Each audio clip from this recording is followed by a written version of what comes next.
السلام علیکم۔ کہانی کو آخر تک پورا سنیے گا اور اگر آپ چینل پر نئے ہیں تو سبسکرائب ضرور کیجیے گا۔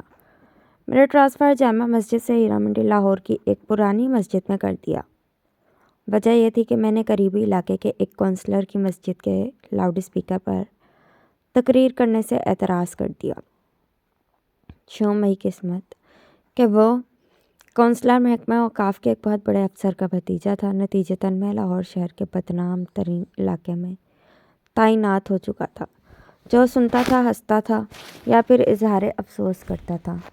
محکمے کے ایک کلرک نے تو حد ہی کر دی۔ تنخواہ کا ایک معاملہ حل کرانے سے اس کے پاس گیا تو میری پوسٹنگ کا سن کے ایک آنکھ دبا کر بولا کہ بلا مولوی صاحب، آپ کی تو گویا 5 انگلیاں گھی میں اور سر کڑھائی میں، تو گویا زمین میں 6 فٹ نیچے گڑ گیا۔ پھر اللہ بھلا کرے میری بیوی کا، جس نے مجھے تسلی دی اور سمجھایا کہ امامت ہی تو ہے، کسی بھی مسجد میں صحیح، اور میرا کیا ہے، میں تو ویسے بھی گھر سے نکلنا پسند نہیں کرتی، پردے کا کوئی مسئلہ نہیں ہوگا، اور پھر ہمارے کون سے کوئی بچے ہیں کہ ان کے بگڑنے کا ڈر ہو۔ بیوی کی بات سن کر تھوڑا دل کو اطمینان ہوا اور ہم نے سامان باندھنا شروع کیا۔ بچوں کا ذکر چھڑ ہی گیا تو یہ بتاتا چلوں کہ شادی کے 22 سال گزرنے کے باوجود اللہ نے ہمیں اولاد جیسی نعمت سے محروم ہی رکھنا مناسب سمجھا تھا۔ خیر، اب تو شکوہ شکایت بھی چھوڑ چکے تھے۔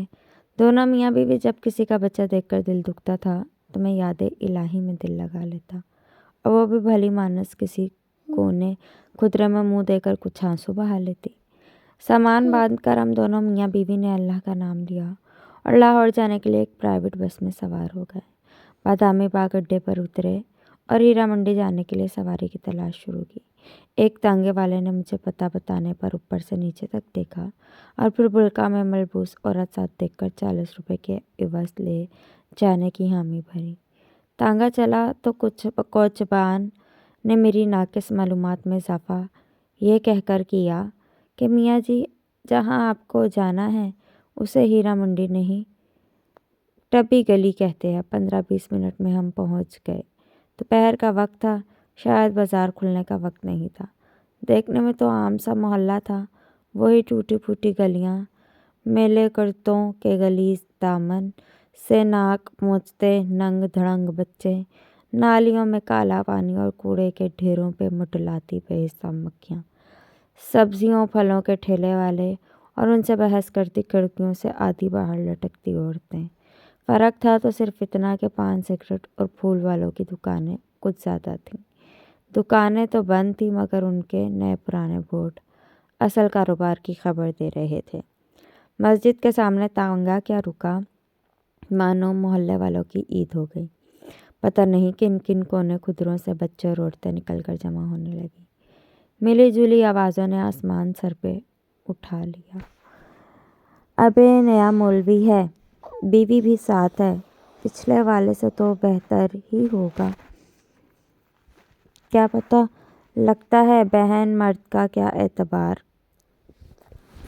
ہاں ہاں صحیح کہتی ہے تو، داڑھی والا مرد تو اور بھی خطرناک، عجیب طوفان بدتمیزی تھا۔ مکالموں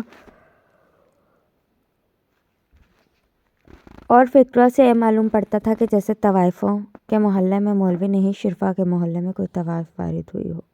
اس سے پہلے کہ میرے ضبط کا پیمانہ لبریز ہوتا، خدا خوش رکھے غلام شبر کو جو مولوی صاحب کرتا دوڑا آیا اور ہجوم کو وہاں سے بھگا دیا۔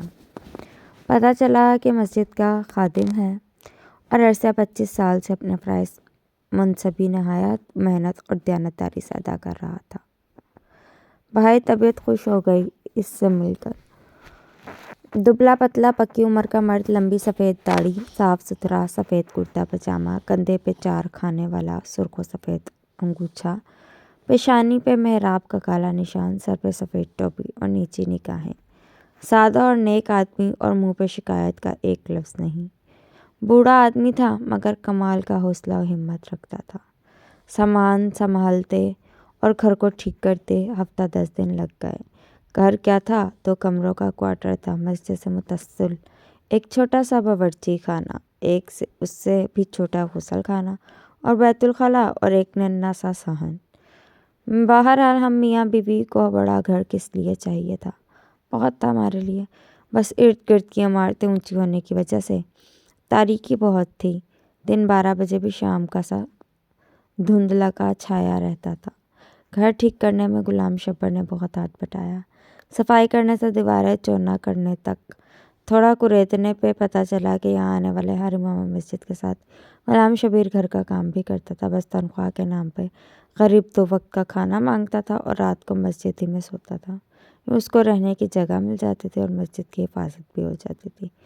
ایک بات جب سے میں آیا تھا دماغ میں کھٹک رہی تھی، سو ایک دن غلام شبر سے پوچھ لیا، میاں یہ بتاؤ کہ پچھلے امام صاحب کے ساتھ کیا ماجرا گزرا؟ وہ تھوڑا ہچکچایا اور پھر ایک طرف لے گیا کہ بیگم کے کان میں آواز نہ پڑے۔ میاں جی اب کیا بتاؤں آپ کو؟ جوان آدمی تھے اور غیر شادی شدہ تھے۔ محلے میں بھلا حسن کی کیا کمی ہے؟ بس دل آ گیا ایک لڑکی پہ۔ لڑکی کے دلال بھلا کہاں جانے دیتے ہیں سونے کی چڑیا کو۔ پہلے تو انہوں نے مولانا کو سمجھنے بجھانے کی کوشش کی، لیکن پھر ڈرایا دھمکایا، لیکن مولانا نہیں مانے۔ ایک رات لڑکی کو بھگا لے جانے کی کوشش کی، بادامی باغ اڈے پر ہی پکڑے گئے۔ ظالموں نے اتنا مارا پیٹا کہ مولانا جان سے گئے۔ غلام شبیر نے نہایت افسوس کے ساتھ ساری کہانی سنائی۔ پولیس وغیرہ قاتل پکڑے نہیں گئے؟ میں نے گھبرا کر پوچھا۔ غلام شبیر ہنسنے لگا۔ کمال کرتے ہیں آپ بھی میاں جی، پولیس بھلا ان لوگوں کے چکروں میں کہاں پڑتی ہے؟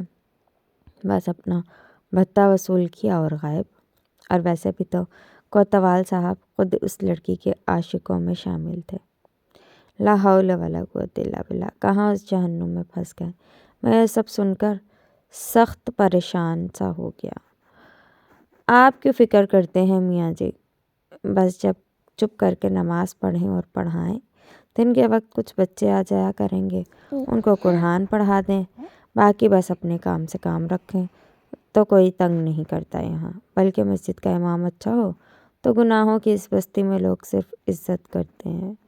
غلام شبیر نے میری معلومات میں اضافہ کرتے ہوئے بتایا تو میری جان میں جان آئی۔